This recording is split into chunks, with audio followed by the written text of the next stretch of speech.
Hey guys, welcome to another story time with the Fat Man. That's right, guys. It's time for another story time, and this story time is going to be about my favorite vacations. Right, my favorite vacation type, and some of the weird shit that's happened to me. In particular, one time I've gone on one of these vacations. So, and I want to say this. I've tried to make this video a couple times now, and every time I've tried to make this video, it's been like 30, 40 minutes long, right? Because there's a lot of shit involved in it, but I'm going to try to shorten it this time. Anyway, my favorite type of vacation is a cruise, right? And some of you might not like cruises, and I understand cruises aren't really for everyone, right? But for me, a cruise is awesome, right? Because a cruise basically is getting everyone on the ship. And I hate a lot of people. You know I hate a lot of people. But the pros of the cruise outweigh some of the cons of the people being there.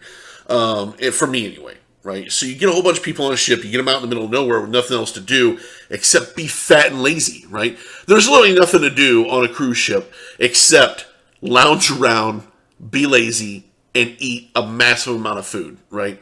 Which consequently are like my two favorite things in the world to do. So you can imagine that like me getting to do that on a cruise, on a ship is just a lot better. So anyway, my favorite vacations are cruises. I've been to a lot of cool places, but honestly, the best part about them for me is lazing around on the ship and eating massive quantities of food. And I'll get into that a little bit later on. But, one of the oddities that happened to me was one time we went on a cruise. We went out of Cocoa Beach, Florida, right? And Cocoa Beach, Florida is a nice little town, a little beach town. And they've got a lot of ports there, so there's a lot of cruise ships coming in and out of there. I'm sure there's a lot of commerce that comes in and out of there. I don't care about that side of it.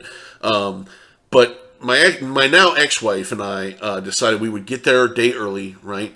And we would stay in a hotel room, mostly because if we stayed in the hotel room, we didn't have to rush the morning of. We could take a shuttle and we could leave our car there as part of buying that one night in the room. We leave our car there all week and not get towed and not have to pay more. So we decided that was a good idea. But the problem was we got to the town like early afternoon, like 2 o'clock in the afternoon, and we didn't have a lot to do. So we were just kind of bumming around, Cocoa Beach, which is cool, right? But, we get a little bit hungry, and we decided we wanted some wings. But I don't want just any wings. I'm not going to go to Hooters or someplace like that to get wings. I want, like, nice, local, awesome wings, right? So we look up, do some searches on the internet. We find this place that's very highly rated, like best wings in the town. It's definitely a mom and pop shop. So I'm thinking, man, this could be a really awesome, unique experience. So we go to this place, and we get to the wings place, and I'm a little apprehensive when I go to wing places, only because for me, I prefer boneless wings, right? Because look, dude. Does this look like the physique of a guy who bothers himself with bones in his food? Hell no, man. Can't be bothered with them bones. Now, don't get me wrong. There's nothing wrong with flaps or drumettes. It's just, I don't want to deal with bones. If I don't have to deal with bones, I'm not going to deal with bones. I just shove the shit mindlessly in my face and chomp on it and enjoy it, right? So for me, if you're going to be a wing place, right, you need to have both boneless and traditional wings. If you don't have both, you should just close your doors up and quit doing business altogether. Nobody cares about just traditional wings. You need to have both, all right? Anyway, we go to this place. They have both. I'm like, automatically, this place is going to be awesome, right? So anyway, the waitress comes. She's like, yeah, you guys know what you want? Of course we did, right? We're there for the wings, right? So she takes my ex-wife's order, and my ex-wife likes regular wings, so she orders regular wings, right? I get boneless wings, and I get it in their homemade, like really hot buffalo sauce, because I like really, really hot food. And when I say that, what I mean is I'm a white American that likes hot American food. I'm not Thai or Indian, and I don't like to burn all of the inside of my mouth and every organ in my body. Okay, so anyway, I get a nice hot buffalo type sauce that they make there, and the lady's like, well, would you like some blue cheese with that? And I was like, no. And at this point, I have to fight the strong urge to go, fuck no, I don't want to eat blue cheese. In fact, if you have any blue cheese in the back there and it gets anywhere near my food, throw all of it away, right? Because I hate blue cheese. You don't know this about me yet, but I hate blue cheese. I aggressively hate blue cheese. I don't know if it's because of something traumatic that happened to me as a kid that I'm blocking out or what it is, but I fucking hate blue cheese with a passion, bro. Absolutely hate it. Anyway, I was like, no, I don't want any blue cheese. I would like some ranch, please. And the lady's like, well, we don't have ranch. At this moment, my entire world shatters, right? Because I'm thinking to myself, what the hell wing place doesn't have ranch, right? There's 4 things that you need as a wing place business, right? We've already talked about 2 of them. You need boneless wings and you need traditional wings. You also need blue cheese, even though I hate blue cheese, right? I recognize that blue cheese is a staple of wings. You need blue cheese. You also need ranch, right? These are the 4 things you need. Boneless, traditional, blue cheese, ranch. You don't have these 4 things, don't open the business. Don't open it. Because it will be a shite business by de facto, all right? Ranch is a must-have. If you don't have ranch, you should bash your face into the wall and give up on life, all right? Anyway, this lady doesn't have ranch. They don't have ranch. I thought maybe they were just out of ranch. I said, well, I mean, are you guys out of ranch? I mean, what is... Oh, no, we don't carry ranch. We only serve blue cheese. How do you only serve blue cheese? You have nothing else in this restaurant but blue cheese? I mean, what the hell is that, right? Well, it turns out the lady's telling me that the chef is a connoisseur of blue cheese, and he makes the world's most amazing blue cheese sauce. And I said, well, I don't like blue cheese, so I don't want to try your chef's amazing blue cheese sauce. And she's like, well, you know, a lot of people come in here and they say they don't like blue cheese. They try our blue cheese and they like our blue cheese. And I asked her, I said, listen, I said, does your blue cheese sauce, does it have blue cheese in it? And she gives me this look like I'm dumb, like I'm the dumb one, right? Like, of course our sauce has blue cheese in it. It's called blue cheese sauce. And I'm like, then I'm not going to like it because I fucking hate blue cheese. If it has blue cheese on it, I'm not going to like it. You could take something that I really, really like, add blue cheese, I fucking hate it, I'm going to throw it at your face, right? I don't like blue cheese. I'm not going to like your blue cheese sauce. And the fact that your chef thinks that he's some sort of magical, like, Michelin star chef that does amazing shit with blue cheese is fucking ridiculous because he's working in a mom and pop wing shop in Cocoa Beach. Your chef can get out of my face with that shit.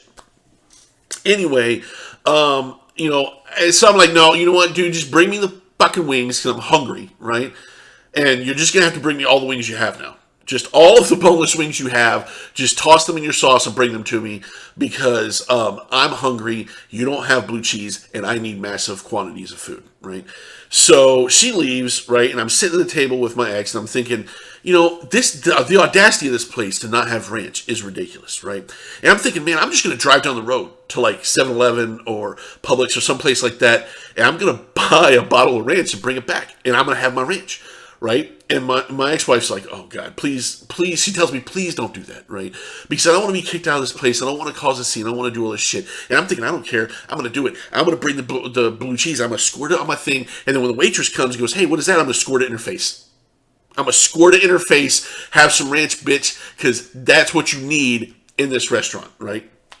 And I'm not typically an asshole to wait staff or anything like that. So you got to understand that these ramblings are the shit that I'm thinking in my head. I'm never going to do that shit because I'm a pansy. All right, I'm not going to do that shit, right?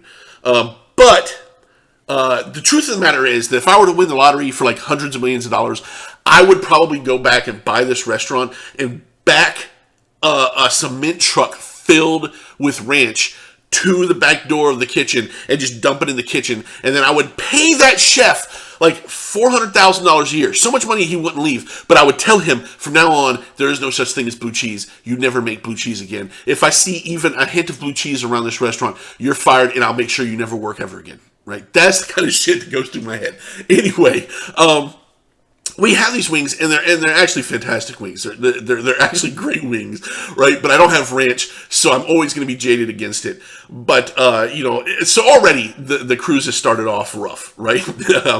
Then we get there, we get on the cruise, right? The next day we get on the cruise, and we're going on a cruise, and my ex-wife always used to cringe at this because she likes cruises as well, right? But she didn't like them the way I did. I went to a cruise to eat. She went to a cruise to see the sights, right? Like normal people, right? But I don't. So when we wake up in the morning, she wouldn't want to go get breakfast like I would. But her idea of going to get breakfast is go to one of the nice restaurants that serves breakfast and have a nice sit-down breakfast. My idea is go up to the buffet and go to fucking town for an hour and a half, right? And then pass out in a coma. So I would drag her many days to the buffet. She would reluctantly go, right? But she would go because she knew what was going to happen, right? What was going to happen was I was going to go get a plate of food, right? The food I wanted, right? Eggs, corned beef hash, like hash browns and shit like that. And then I was going to go get an entire plate piled with bacon because they got the bacon there, and I'm just going to pile the bacon on to a ridiculous level. Like, when I would go get the bacon at these buffets, I could feel the people behind me going, oh my God, is this fat bastard going to leave anything for the rest of us? Because I'm piling the bacon on me. I don't care. I don't care, right? You know I don't like people. I don't like any of those people. I don't care about those people. I'm piling the bacon on the plate. And now we come back to the table that she was sitting at with her nice conservative breakfast, right? And I would have my ridiculous plate of bacon sitting there, and people would be walking by looking at the bacon like, what the hell? This guy is insane. And my ex would just be sitting there like, oh, Jesus, I can't believe I have to sit here with this and go through this, right? And so I think that it was a nightmare for her on these cruises because of things like that. Like, I would go to the place that serves the pizza, right? And you go up there and you go, I want 2 slices of pizza for me, 2 slices for my wife, and 2 slices for each kid I got. So you walk away with a couple slices of pizza, but it's for a bunch of people, right? But me, I would walk up there, I'd be like, hey, you want some pizza? And she'd be like, yeah, I guess so. So I'd walk up to the pizza guy, and I'd be like, yeah, I'd like 2 pepperoni, please. And he would be like, oh, you want 2 slices of pizza? I'm like, no, that's not what I said, right? I didn't, nowhere in what I said was the word slices. I want 2 pepperoni pizzas, man. Make 2 big ass pizzas of pepperoni because I'm going to eat at least one of these pizzas, right? And I know my ex-wife, she was a little bit bigger, but she was nowhere near like me. And I know she's probably going to have 4 slices of her pizza, right? And I'm going to eat like 1.5 to make up for it because I'm not going to throw the pizza away and I'm just going to shove it in my gullet, right? So for me, cruises are about waking up early in the morning, go get just a simple ton of food for breakfast, coma pass out till lunch, wake up, have a simple ton of food for lunch, coma pass out till dinner, and go have a simple ton of food for dinner, and then coma pass out until next day's breakfast, right? So for me, it was just about the eating. For her, it wasn't. And I think that over time kind of wore itself thin for her. Anyway, we did go to a lot of amazing places, and I'm not going to go over all of them because one stands out as the best ever. As the best ever. There's this island off of Honduras called Isle of Rotan, right?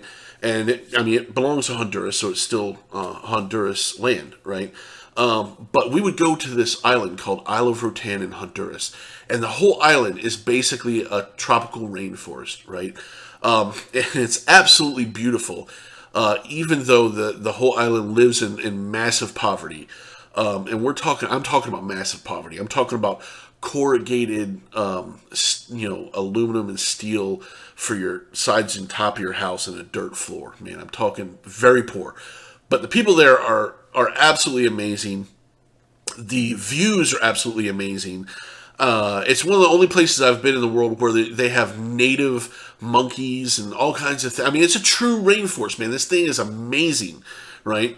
But they also have some of the best food I've ever had there. And they have this local beer called Barina. And Barina is some of the best beer I've ever had in my life, I'll be honest with you. And you can't get it in the States. I don't know if you can get it anywhere else. But Barina is amazing. That town is amazing. I've loved it every time I've been there. I loved it so much that we actually went back a few times and took some friends back too, just to share it with them. But that place is absolutely amazing. Anyway, I know that she liked that part of it better. She liked to go out and see the things and do the things. I'm not saying we didn't have a great time. We did have a great time when we went to these places, right? Don't get me wrong. But for me, the highlight of the cruise was the eating, right? That's it, right? And the one time that I had that run-in at the wing shop, it sticks in my brain. My friends that know me personally know about the issues. I've told this story many, many times.